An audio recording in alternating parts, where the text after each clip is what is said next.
Welcome around Flybox. Today we're going to tie a streamer pattern that I've been fishing for probably 3 or 4 years. It got its name actually from the day I first used it, and it just kind of stuck. This is the Friday streamer, and if you ever wanted to say when someone says what'd you catch it on, I caught it on a Friday. This is the pattern to use.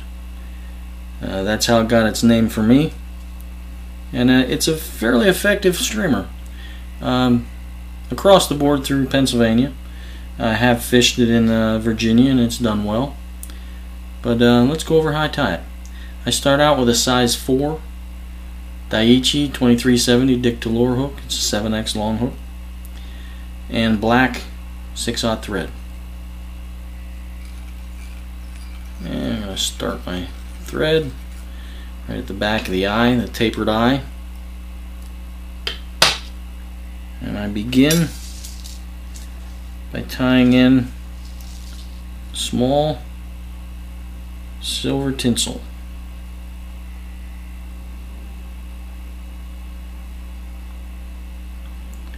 I tie it in at the eye,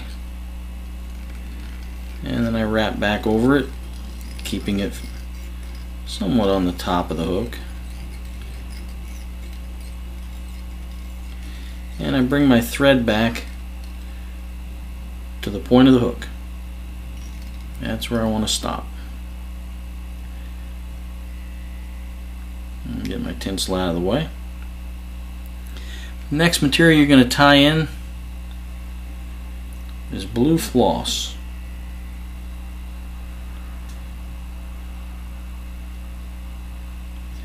I'm going to tie that in at the tail, or at the butt of the hook, the end of the hook. And I'm going to wrap back to the eye, or the point, sorry, the point of the hook. And then I'm going to bring my thread forward, back to the head. I like to wrap this floss by hand.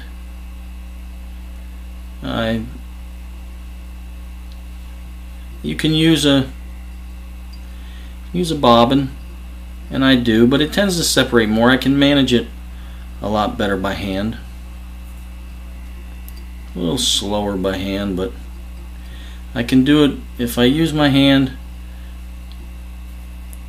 I can usually cover it quite nice with one pass instead of going back and down. And I tend to fray it a little bit less.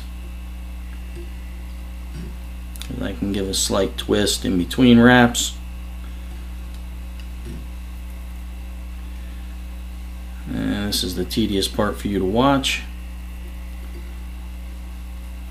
Try and speed it up a little bit for video expediency.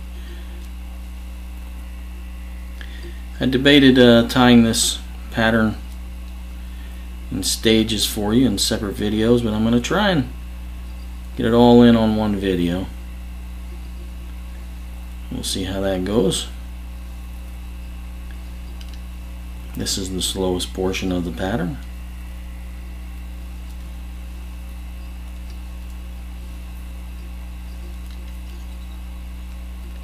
This pattern, I'm assuming gets taken as a small fry, maybe a rainbow fry or a par. It would fish very well as pretty much any shiner. I think the blue adds to it. We have some red with the bucktail, as you'll see soon. But the combination works very well for me. It is a very effective fly. I fish this on bright days, and it seems to do very well on bright days. You would think it would be a darker fly would do well, but for some reason the flash is a very strong attribute to this fly on bright days. I have 3 or 4 feather wing patterns, and I'll switch back and forth. And likely as not, this pattern will usually produce for me when I'm on a streamer day. And then next you're going to wrap back your tinsel.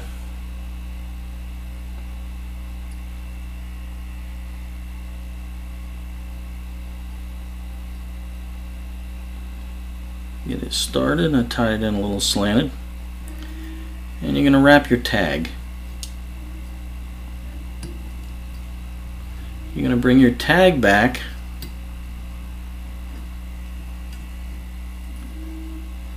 even with the barb of the hook.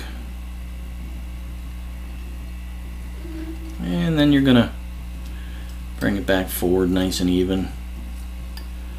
Make sure you don't have any gaps for the most part. So just adding flash to the rear of the fly.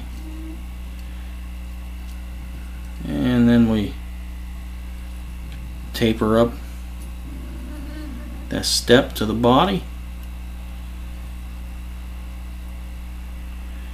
And we begin our palmer forward. Nice even wraps. Don't let them crowd too close. You'll just clutter up the body. You want that segmentation look. The flash, you don't want it to look like one solid piece of tinsel.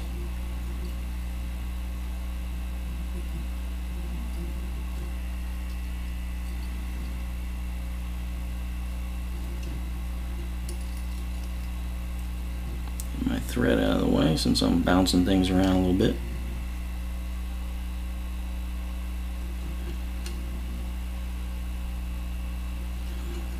And I bring in an extra wrap up to the eye and then tie off. A couple extra security wraps. And then at this point, after I clip off,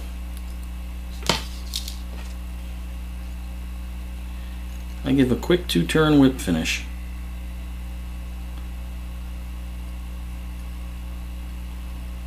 I want to secure that, keep it in place as I'm manipulating the fly. Do not use a rotary vise, so you will see me manipulating this fly in the vise. The next material you're going to tie in is going to be your belly hackle. I'm going to flip this fly over.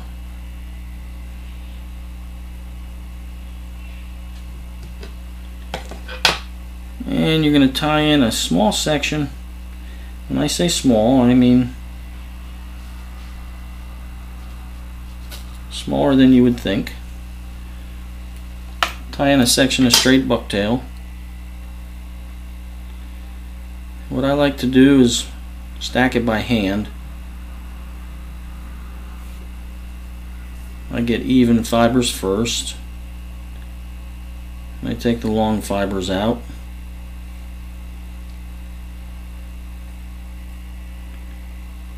And when I get it to about where I think I want it,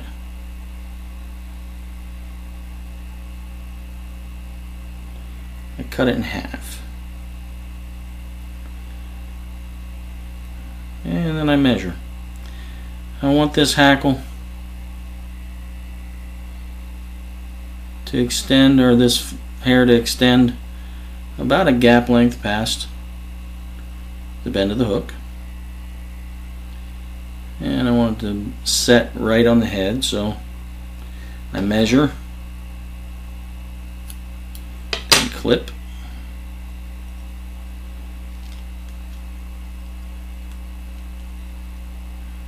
And tie in.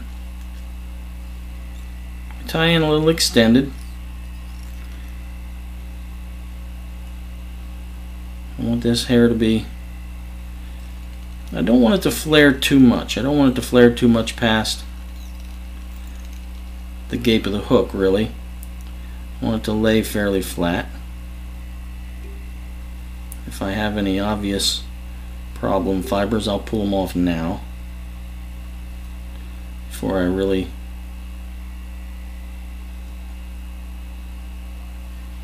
latch down on them.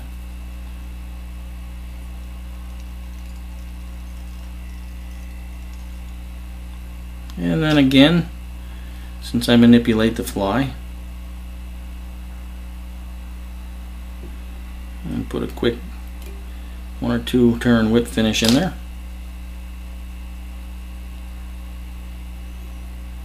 And then flip my fly back over. And there's your belly hackle.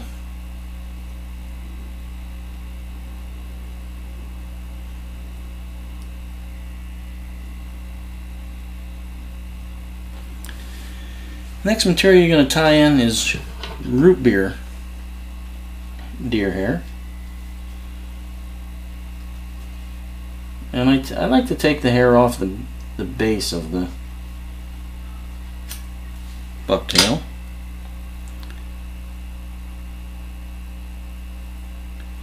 And again, you're going to take a fairly small stack. You're not going to use a lot of hair. Usually people tend to use too much bucktail and it flares too much and they wonder why.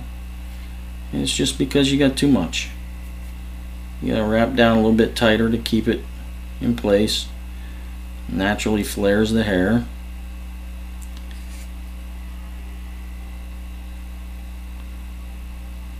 I'm going to get that about the same size as the and the same length as the belly hair. Just going to match it. Give your fly a little bit of a darker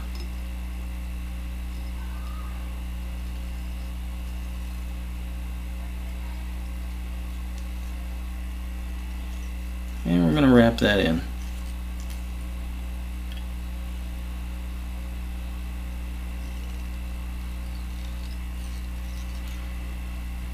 And then give a quick whip finish to lock it in place.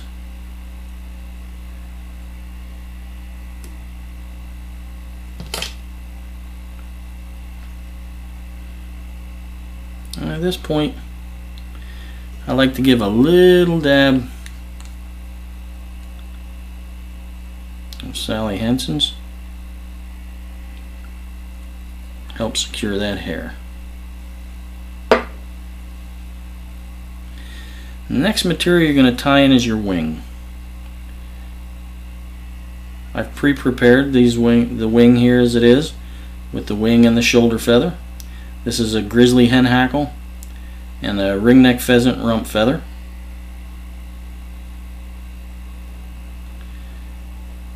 And I've already measured it before I prepared them with the hook. You'll see in the supporting video. And you're going to line that up with the head of your fly and tie it in.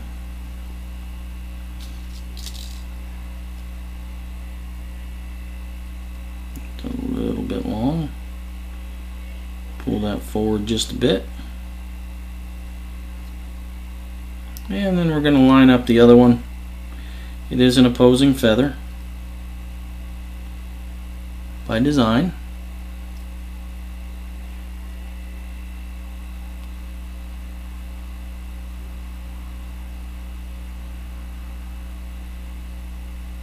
Line it up by length. And when I have it where I want it, tie it in. There we go.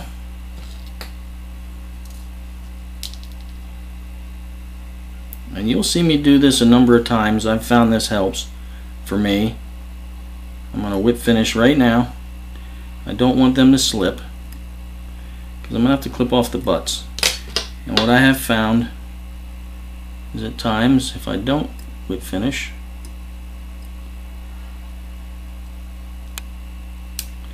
clipping the butts off can reposition my hackle. There we go.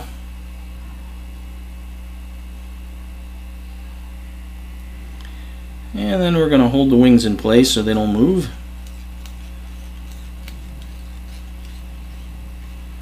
We're going to build our head.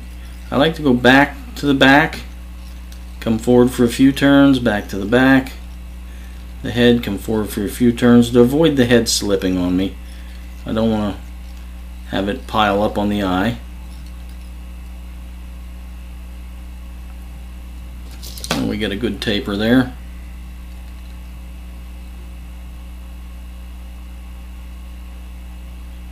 Get one final whip finish.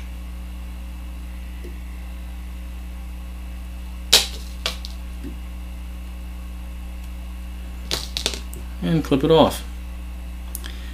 I use 2 coats of Sally Hansen's head cement, and then I rotate it by hand until it sets a little while. And that's it. The Friday. It's an excellent pattern for me. It's done very well for me.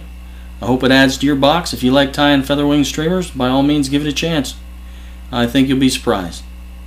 Thank you very much for watching. Good luck on the water. Open the Rouse fly box. Next I'm going to show you how I go about preparing the wing for the Friday streamer. I'm going to use a hook. Show you dimensions first. This is a size 4, as is the pattern that I tied on the video. And what I'm going to do is I'm going to measure using the hook to begin with. I'm going to go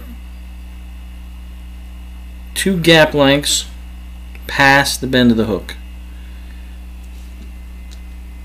So I usually select the feather so that it's fairly close. What that's going to do is it's going to bring me, I'm going to come in behind the eye to eye length. So for this particular feather, it's going to allow me to utilize all the feather, and it measures out to just the fluff.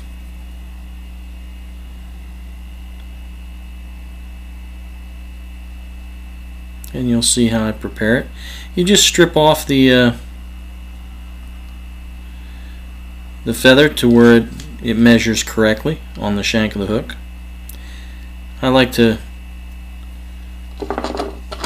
initially take off all the fluff, but then when it comes time to glue up, I'll take it to about a 1/2 inch or a good grip, whatever you feel comfortable holding on to. I'll trim the quill down. Then we're going to do the same thing with the ringneck rump feather. This is the ringneck rump. It's the blue-gray feathers that you see on a rump patch from a ringneck pheasant. And what I want to do is kind of match it up with whatever size hook I'm tying. So I'm going to want the width of the approximate size of that hackle. Maybe a little bit wider. So you're looking at about a 1/2 inch, maybe a little bit more. And I start out by eye. You're going to strip back the unusable portion until you get an equal-sided hackle, and that's about what I want. If you look at the feather, it's going to overlay about right. That's about the size you want right there. Maybe a little bit more off. It might be a little heavy. There we go. That's about even. And strip those off. And then I do the same as with the hen pheasant feather. I take it to about a 1/2 inch. Then you'll see when you're lining them up that this feather is going to overlay, the rump feather will overlay the hen pheasant hackle just about even with the same taper of the hackle fibers. it's going to fan out a little bit wider, but it should match the fan at the base of the hen pheasant, or the hen hackle. Then what I do is I start off from the bottom. I pinch the feather. Now some people use a jig. I see people make jigs with clothespins, whatever you feel comfortable with. But what I do is I put a dab of Sally Hansen's on the inside, and then a dab of Sally Hansen's on the outside.